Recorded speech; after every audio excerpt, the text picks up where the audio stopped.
your baby isn't napping. No! And I have totally been there. But by the time I had my third baby, she was a napping pro. How did I do it?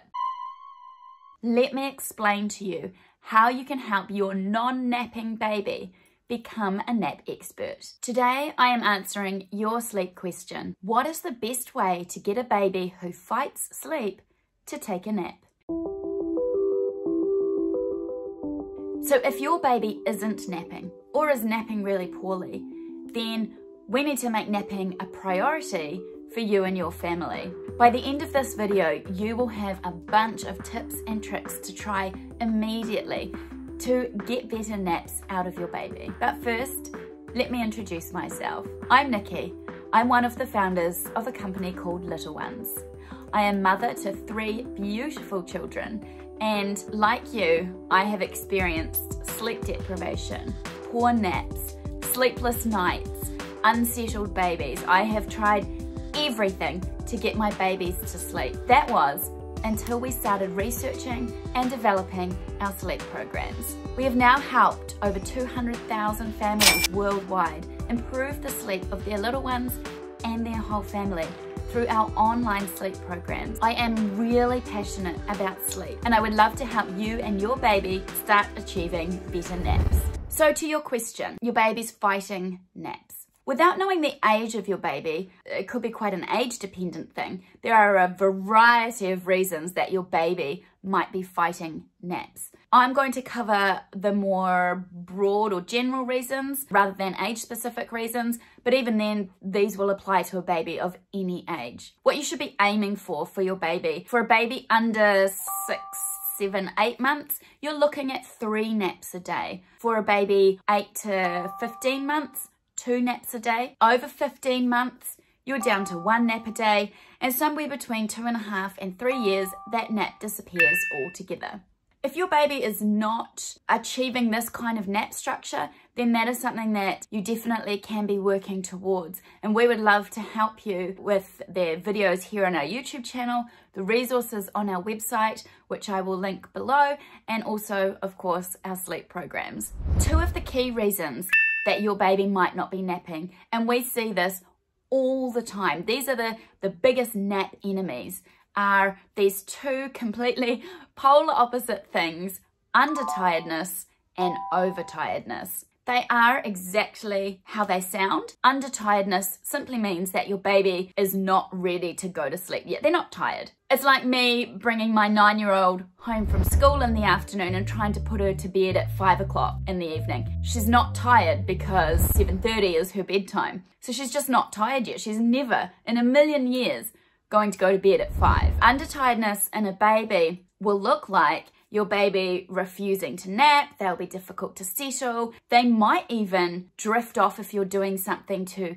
actively settle them to sleep, if you're feeding them or rocking them or pushing them in their buggy.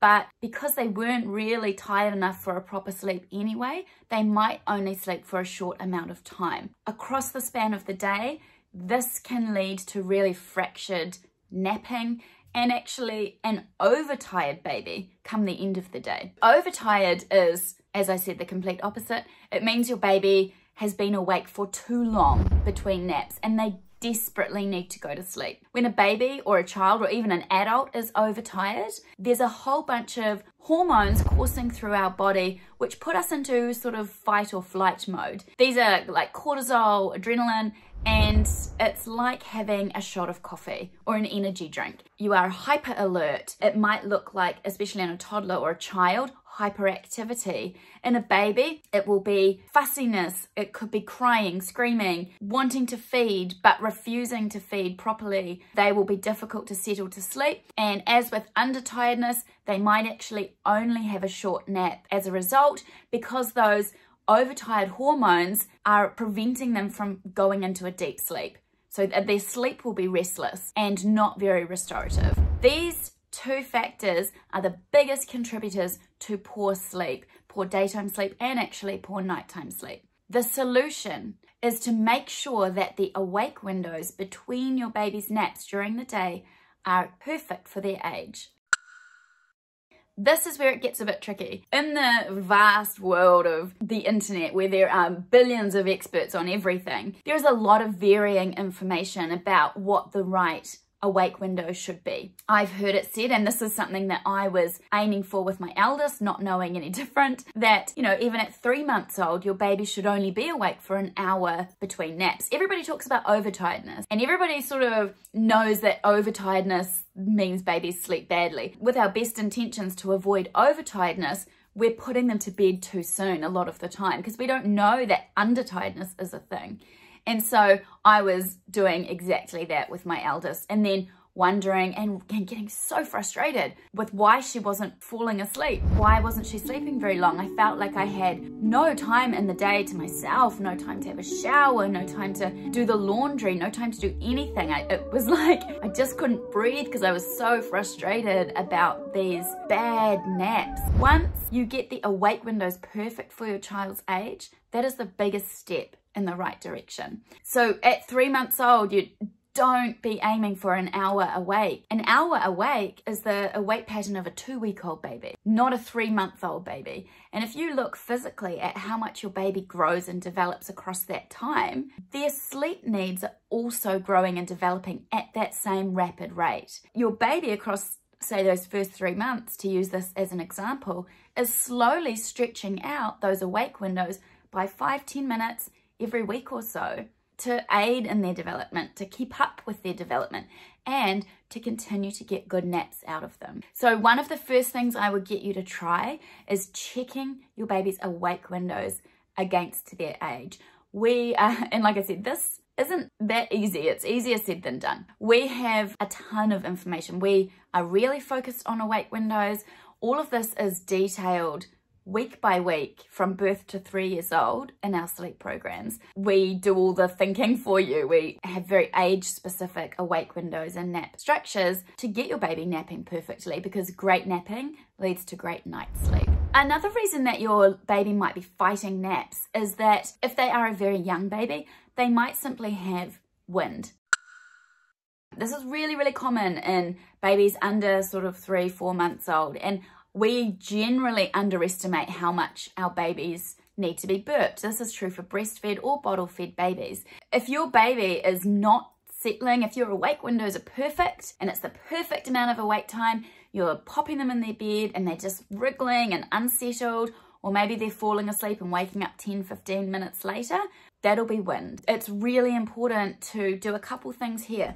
Feed your baby when they wake rather than when they're about to fall asleep. If you feed them upon waking, you've then got your whole nice period of awake time to make sure all the wind is up before they go back to sleep. If you're feeding them right before they go to sleep, maybe they're even falling asleep during that feed, which means that they're not getting the opportunity to get that wind up. Then they're being placed down flat on their back, and the wind is going to be gurgling in their stomach, and it's really uncomfortable, and that's going to keep them awake or it's going to wake them up.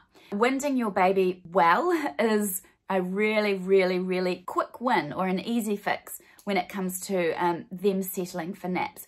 We've got a video here on our YouTube channel which has got a bunch of different winding techniques. So if you want to check that out, have a look through our YouTube library. Another, what I would call a quick fix, is the environment in which your little one is being put to sleep for their naps, their sleep environment. This is something that is going to affect the sleep and sleep quality of babies of any age, and also toddlers, and actually also children, and actually also adults. There is a bit of a misconception out there that you have to sleep your baby, especially your young baby, in the daylight so that they learn the difference between night and day, That's not quite true. The way our bodies work in a biological sense is they are very responsive to triggers in our environment that release different things in our body. Different chemicals kick off different processes, things like that. One of the biggest environmental triggers is the light. Our bodies are designed to respond to the light and the dark accordingly. So when we wake up in the morning, which is why sunlight coming into our little ones' rooms or even our own rooms will wake you up, because your body is designed to experience the sunlight and go, okay, it's time to be awake now. This is when we're awake. When it becomes dusk in the evening and as the light starts to fade, that kicks off an incredible series of biological processes in our body that gear us up for sleep. So in the dark, we are being pumped full of these amazing sleep hormones, and our body is being told by the dark that it's time to sleep. It's actually fascinating and amazing how it all works. We can help Mother Nature. We can help our babies sleep by listening to these biological environmental cues. This means that if you want your baby to sleep well for naps and at night, give them the dark. Give them that nice cave-like, dark, cozy sleep environment that is going to assist their body's ability to produce sleep hormones and help them sleep rather than prevent it. It is not natural for us to sleep in the daylight. It kind of goes against every biological rule. When our babies are really little, yes, they will, and I'm talking like 6 weeks and under, they will probably and just fall asleep everywhere because that's what they do. They still have a residual amount of the maternal melatonin.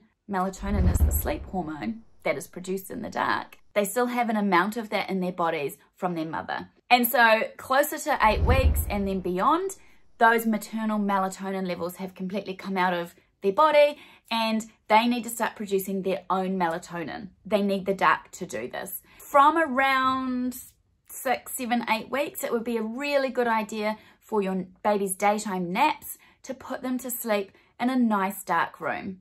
I would also be using white noise because that just helps eliminate any other household environmental sounds that might stimulate, startle, or wake up your sleeping baby. White noise is a really, really, really easy sleep tool and a very positive sleep association. In a nutshell, that is the best general advice I can give you about how to get a baby who fights naps to nap. First, look at their awake windows. Look at maybe is it wind, and then look at their sleep environment. Make sure it's dark, turn on that white noise, swaddle them if they're under around 4 months old.